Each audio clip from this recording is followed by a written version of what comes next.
انہوں نے حدیث کا ذکر کیا، رسول اکرم صلی اللہ علیہ وسلم کی حدیث ہے، مسند احمد میں بھی ضرور انہوں نے پڑھی ہوگی کہ جس نے رعایا پر ظلم کیا قیامت کے دن اس ظلم کے جھنڈے اس میں گاڑے جائیں گے۔ تو کیا یہ پاکستان کی عوام پر ظلم نہیں ہو رہا؟ جو سوال پوچھے اسے ہی اٹھا لیا جائے، جو بات کرے اس کی زبان کھینچ لی جائے۔ کیا ان کی زندگی اللہ کے دین اور نبی پاک صلی اللہ علیہ وسلم کی احادیث کے مطابق گزر رہی ہے؟ کیا ان لوگوں کی اپنی ذاتی زندگی میں، اپنے فیصلوں میں، طاقت کے استعمال میں، ان کے اپنے رشتہ دار عزیز و اقارب، کیا انہیں فوائد دینا قرآن اور سنت کی کسوٹی پر پرکھ کے دیکھیں تو کیا یہ درست ہے؟ یہ سب کچھ اللہ رب العزت نے فرمایا، نبی پاک صلی اللہ علیہ وسلم نے فرمایا، صحابہ نے کیا۔ خلیفہ دوم حضرت عمر رضی اللہ عنہ سے جب اس شخص نے سوال پوچھا کہ آپ کا قد لمبا ہے، ایک چادر میں آپ کا لباس نہیں بن سکتا، دوسری چادر کہاں سے؟ تو انہوں نے اس کا کیا جواب دیا؟ انہوں نے کہا میرے بیٹے نے اپنے حصے کی چادر دی۔ یہ تو نہیں کیا کہ سوال کرنے والے کو اٹھا لیا جائے، اس کے خاندان پر زندگی تنگ کر دی جائے۔ انہوں نے عوام کو مطمئن کیا۔ وہ کہہ سکتے تھے تمہیں کوئی حق نہیں، میں خلیفہ ہوں، لیکن نے ایسا نہیں کیا۔ یہ اللہ کے دین کی بڑی وسعت ہے۔ آج بھی دیکھیں قرآن آیات کا ذکر ہو رہا تھا، جو ہی تقریر ختم ہوئی پھر اسلام آباد میں برف کے اولے برسنا شروع ہو گئے۔ جس عمارت میں تقریر ہوئی وہاں کی بھی کھڑکیاں ٹوٹ گئی ہیں۔ بظاہر تو یہ اللہ کی طرف سے جواب ہی ہے، کیونکہ اسے پکارا گیا بار بار، اس کا نام بار بار لیے تو وہ اللہ تو جواب دیتا ہے پھر اپنا۔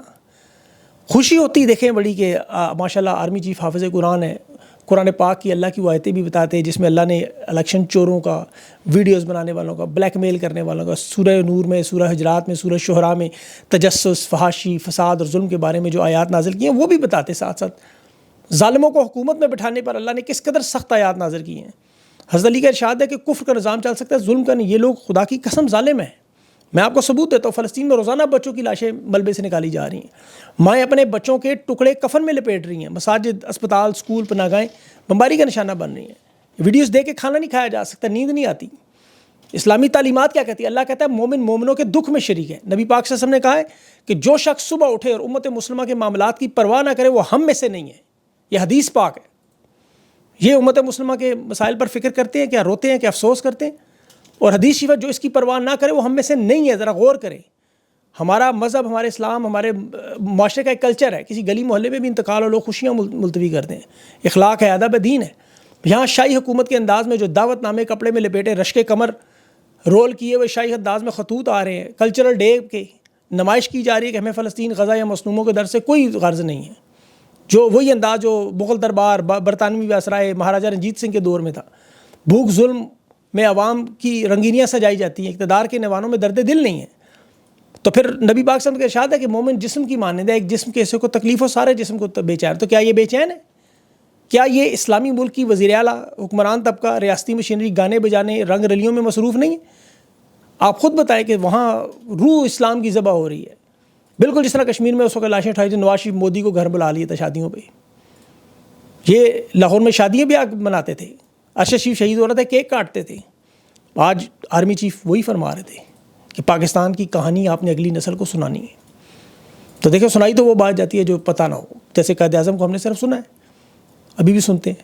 خان کو تو لوگ دیکھ رہے ہیں، 1971 مشرقی پاکستان، مغربی پاکستان کے لوگوں نے سنا ہوا ہے، لیکن آج بلوچستان، خیبر پختونخوا، اسلام آباد، پنجاب میں جو ہو رہا ہے وہ دیکھ رہے ہیں۔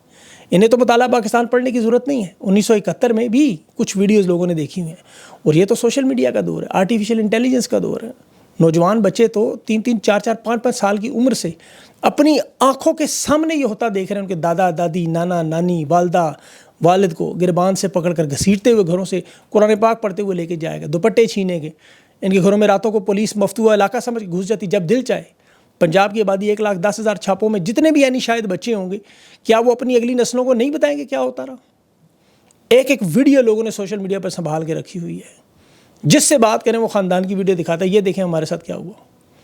تو یہ ظلم اور بربریت کا دور پھر ان ساری باتوں میں آپ ملا کے دیکھ لیں۔ لیکن ضیاء الحق کا بھی ختم ہوا، ایوب خان کا بھی ختم ہوا، یحییٰ کا بھی ختم ہوا، مشرف کا بھی ختم، یہ بھی ختم ہو جائے گا۔ پھر ڈاکومنٹریز بنے گی، فلمیں بنے گی، کتابیں آئیں گی۔ اس کا نقصان کیا ہوگا؟ یہ نفرت ہے یہ اگلی نسلوں میں ٹرانسفر ہو جائے گی، اور یہ اتنا بڑا نقصان پاکستان کا کر رہے ہیں لوگ۔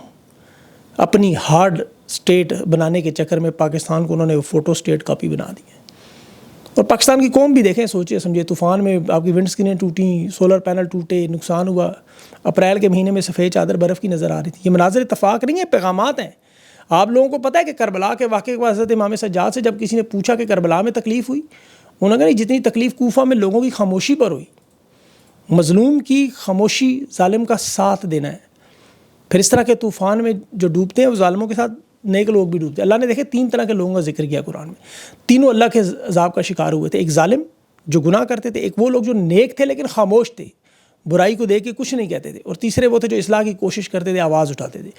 قرآن کہتا ہے کہ ان میں سے صرف تیسرا گروہ بچا, جو خاموش نیک تھے وہ بھی ظالموں کے ساتھ اللہ کے عذاب کا شکار ہو گئے. جو ظالم کو دیکھ کے اس کا ہاتھ نہ روکے, زبان سے برا نہ کہیں, دل میں برا نہ کہیں, وہ عذاب میں مبتلا ہیں, اپنی اپنی نیکی میں, اپنی اپنی زندگی میں. نہیں, یہ جو آج جو کچھ ہوا اس میں آپ کا بھی نقصان ہوا پھر, جو خاموش رہتے ہیں. اس لیے اللہ کے حکم کو مانیں, آپ میری بات نہ سنیں, کسی اور کی بات نہ سنیں, فلسطین کے لیے آواز اٹھایا کریں. ابھی جس نے آواز اٹھانی ہے اسے دیکھیں جیل میں رکھا ہوا ہے عمران خان. یہ تو اسرائیل کی خواہش ہے, ان ظالموں کی بھی خواہش ہے, ان کی پوری کوشش ہے خان کسی طرح ڈیل کر کے بھاگ جائے باہر, جس طرح نواز شریف بھاگ گیا. لیکن انہیں یہ نہیں پتا کہ نواز شریف بھاگنے کی وجوہات بہت ساری تھی, خان کے پاس ایسی کوئی وجہ نہیں ہے. نواز شریف کے ساتھ اس کے خاندان کے لوگ نہیں کھڑے تھے, اس کی جماعت کے لوگ نہیں کھڑے تھے, عوام نہیں کھڑی تھی, عوام حمایت نہیں کر رہی تھی. وہ بار بار گلا کرتا تھا قدم بڑھاؤ ہم تمہارے ساتھ ہیں, پیچھے دیکھتا تھا کوئی تھا نہیں. خان کا معاملہ آپ کے سامنے ہے, ابھی نے تو خطرہ ہے, خان کی تصویر سامنے لیں ایک بار. نواز شریف تو بیچارہ عوام کے بیچ میں فریادیں کرتا رہا, لوگ نہیں کھڑے ہوئے. یہ عمران خان کی حمایت تو دیکھیں اپنے منہ سے مانتے ہیں کہ عمران خان پاکستان کا سب سے مقبول ترین رہنما. وہ کیسے ملک چھوڑنے کا سوچ لے, اس کو تو باہر کچھ ہے بھی نہیں. 2 بیٹے ہیں جس کی 6 مہینوں میں ایک دفعہ بات کرائی جا رہی ہے, اور وہ الحمدللہ پھر بھی پاکستان کے ان بچوں کی خاطر وہ برداشت کر رہے ہیں. عمران خان کے دیکھیں اس ملک کے مسائل کا حل ہے, وہ مسئلہ ہے تو صرف ان ظالموں کے لیے, اقتدار والوں کے لیے. پاکستان کی عوام تو اسے اپنے مسائل کا حل دیکھتی ہے.